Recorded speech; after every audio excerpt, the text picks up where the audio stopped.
परत पोस्ट करून टाक. नीट रे, गणित समजून सांगू राहिला आता मोबाईलला. गणितात काय दिलेलं आहे? 5 गणित आहे. एक चौरस व एक आयत यांची परिमिती काय आहे? समान आहे. आता चौरस कसा असतो रे? अरे चौरस कसा असतो?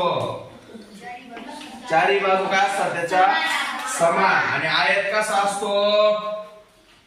ज्याच्या समोरासमोरील दोन बाजू काय असतात?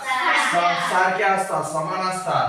आता इथं याची ही बाजू सारखी असेल समजा चौरसाची, तर ही बाजू काय असेल रे? सारखी. आणि ही बाजू सारखी. ही बाजू सारखी. मग आयताचं कसं असेल?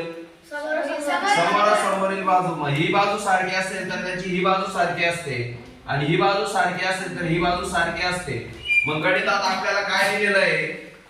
चौरसाची एक बाजू 16 मीटर दिलेली. काय दिलेली आहे? 16 मीटर दिलेली. मग याची ही 16 असेल तर ही पण किती येईल? 16. ही पण काय येईल? 16. ही पण काय येईल? 16. आता त्यांनी काय म्हटलंय बघा, की दोन्ही यांची म्हणजे आयताची आणि चौरसाची परिमिती काय आहे?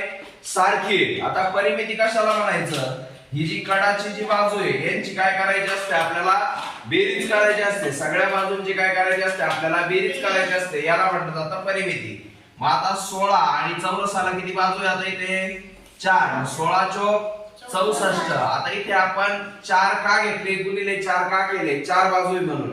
बरोबर आहे का नाही? मग आयताचं तसं केलं तर चालेल का? का बरं नाही चालणार? कारण त्याच्या दोनच बाजू सारख्या असतात आणि त्याच्यामध्ये आपल्याला त्याची लांबी जी दिलेली ती 18 मीटर दिलेली. बरोबर. मग इकडे आपल्याला चौरसाची परिमिती काय मिळाली? चौरसाची परिमिती काय मिळाली आपल्याला? 64 मीटर. काय मिळाली? 64 मीटर मिळाली. बरोबर आहे का नाही? मग आता त्यानंतर आपण पाहतोय की आता आपल्याला पाहायचंय आयताची परिमिती. बरोबर. मग आयताची परिमिती काढण्यासाठी आपल्याला काय करावं लागेल? 18 मीटर त्यांनी दिलेली. मग ही बाजू किती असेल रे? 18. का बरं?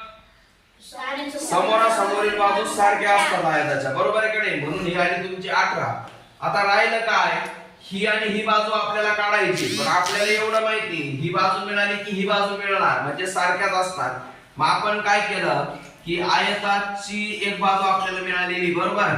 मग आयताची एक बाजू आपल्याला जी बाजू मिळालेली तिची लांबी मिळालेली. मग आता काय झालेलं आहे बघा आयताच्या बाबतीत? मग आयत बरोबर आहे का नाही? मग लांबी काय? आयताची लांबी काय? आता आयताची लांबी काय मिळालेली आपल्याला? आयताची लांबी काय दिलेली आपल्याला? 18 मीटर दिली का नाही?